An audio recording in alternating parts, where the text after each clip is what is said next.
We're in one of my favorite museums in the world. It's on the outskirts of Paris, in the École Vétérinaire, one of the oldest veterinary schools in the world. Hardly anybody comes here, but it's got great stuff. Want to compare bird skeletons or examine one of a ram? It's all here. Need a display of teeth? Here it is.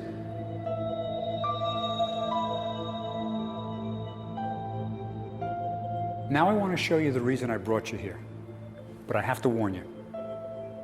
The museum is called the Fragonard Museum, named after the man who prepared the next exhibit, but most people find it shocking. This is not a model. It's a human being who lived around the time of the French Revolution, and Fragonard prepared him this way. Look at the arm. You can see tendons and ligaments. That's what holds us together. Think about what he had to do to prepare that. He first had to peel back the skin, then dissect away the muscles, but being careful not to tear them. Then for the capillaries, so you could see veins and arteries, he would inject the small capillaries with a very fine wax. In Fragonard's most spectacular exhibit, he went a bit too far. The directors of the museum declared him insane and fired him. You see, all kinds of rumors surrounded Fragonard. His cousin was a famous artist, and there were plenty of beautiful models around. One was Fragonard's girlfriend, who choked to death just before they were to be married.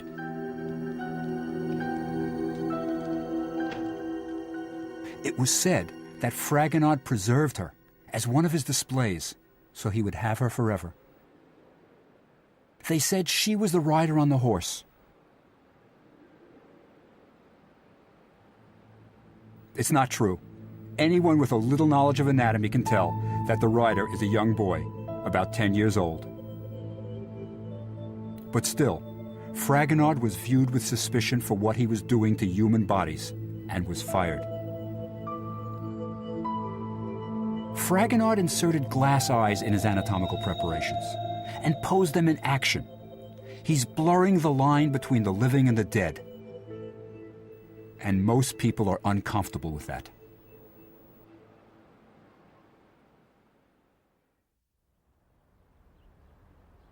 Some people are just uneasy with mummies. But if you come with me to the Greenwich Village apartment of my friend Barton Benesch, I'll show you someone who's literally at home with mummies.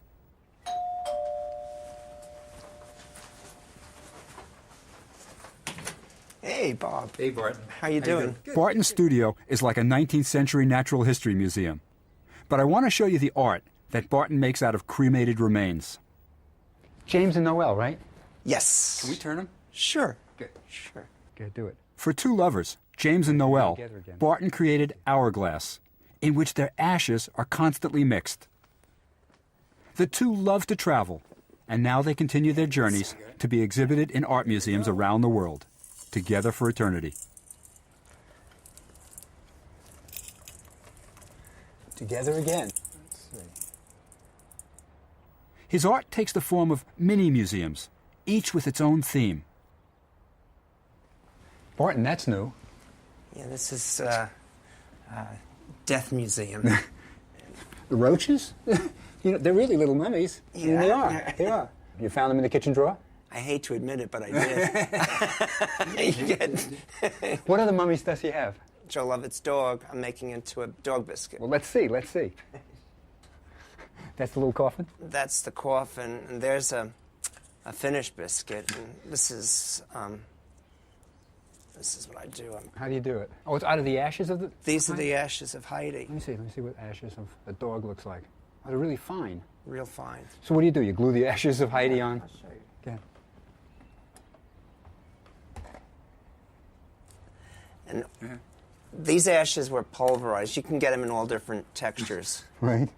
And then I... Dry as you got a dog bone? Mm-hmm. A dog biscuit.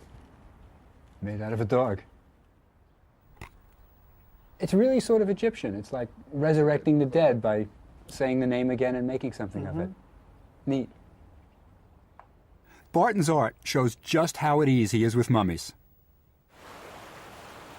One monarch of Europe was so at home with mummies that he collected them. Your mummy trivia question is, who was he? The answer is Russia's Peter the Great. Peter wasn't the Great just because of his energy and ambition. He was a giant of a man, 6'7". Even the wax figure of him is impressive. When Peter became king, he wanted to Europeanize Russia. So in 1703, he began building a new capital. And he did it. St. Petersburg, one of the most beautiful cities on the planet.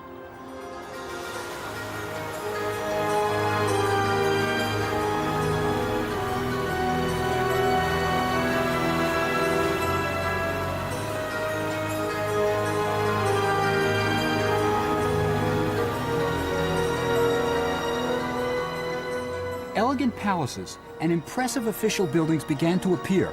And since they were all built around the same time, they match. But like any great European capital, Peter's city had to have a museum. And the Hermitage, one of the world's greatest, grew out of Peter's vision. I'd like to have the green paint concession for this town.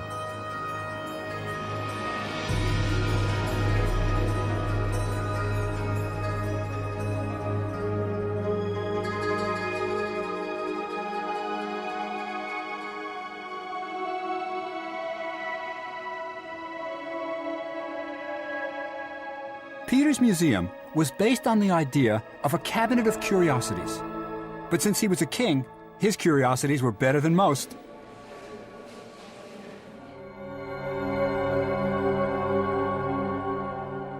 Peter was always on the lookout for curiosities.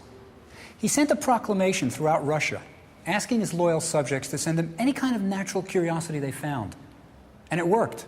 Soon his cabinets were full. But this kind of stuff, it's tame compared with the mummies he started collecting next.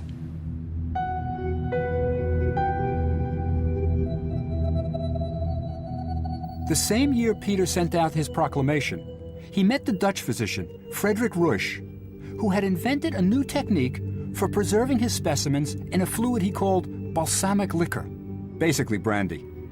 But these were no ordinary specimens. Rush was in charge of midwives, so many of his displays were of fetuses and infants. But if this were not shocking enough, he had one of his daughters sew lace collars to adorn the babies he so lovingly preserved. Again, it's the same shock principle. We don't expect to see lacy frills on the dead.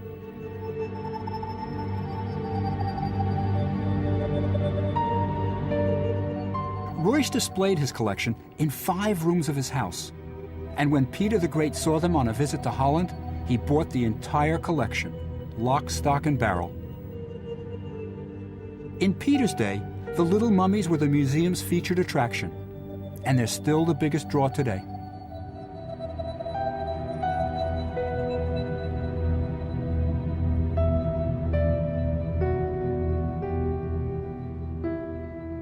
You're probably shocked by them, but fascinated.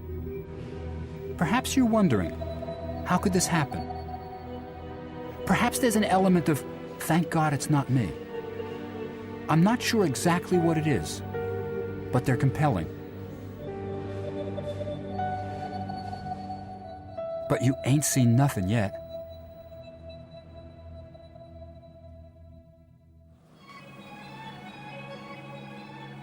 The greatest mummy controversy of all time started when Dr. Gunther von Hagens invented a technique for preserving human organs to be used in teaching anatomy. The body part is immersed in chilled acetone and the water removed from all the cells. Then, liquid plastic is infused into the organ, and when it hardens, it's ready for the classroom. This is an actual human heart. It's not a model.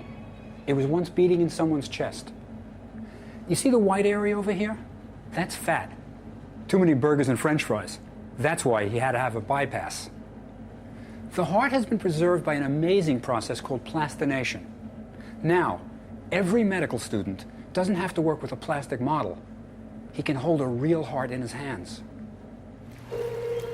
The controversy started when Dr. von Hagens began plastinating entire people and putting them on display as art. One, the runner, is in mid-stride with his muscles flying backward off the bone. It may be the glass eyes that make it seem so lifelike, or the motion that makes it so startling. But that's just the beginning. When the exhibition opened in Mannheim, Germany, there was a furor. Church leaders branded it a breach of human dignity, and local officials tried to close it on legal grounds. But that's only one side of the story. The public loved it. Thousands lined up for hours to see the preserved bodies of their own species. To meet the demand, the museum had to remain open 24 hours a day, and still there were long lines at 3 in the morning to see the mummies. As the exhibition travels the world, it is meeting the same reception: shock and fascination. What is it about these mummies that causes such strong reactions? Many of the bodies displayed come from body donors, people who wanted to be plastinated and displayed. So at least some people not only have no objections to the show, they want to be part of it. Clearly, von Hagens has gone way beyond the ordinary idea of a mummy. I work with mummies all the time. I even mummified a human cadaver. But I think he's crossed the line. These are not just anatomical preparations. They're intended to shock the viewer. It's one thing to see an Egyptian mummy in its coffin. It's doing what it's supposed to do: lay there and be dead. But von Hagens' mummies are in action, running, holding things, staring back at us with glass eyes, almost interacting with us. They're not where they're supposed to be, and we can't stop looking. It's easy to understand why mummies, all kinds of mummies, shock us. They're either not where they're supposed to be, in the ground, or they aren't doing what they're supposed to do, lie quietly in their tombs. But what is it that attracts us to them?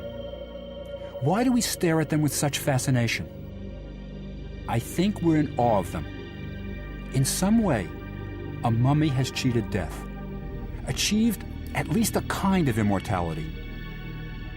When you look at the face of a king of Egypt, he died 3,000 years ago, but there he is, still recognizable, still with us. Perhaps we'd like that too. In the back of our minds is the idea that it might just be possible. I think that's part of the attraction of the old mummy movies.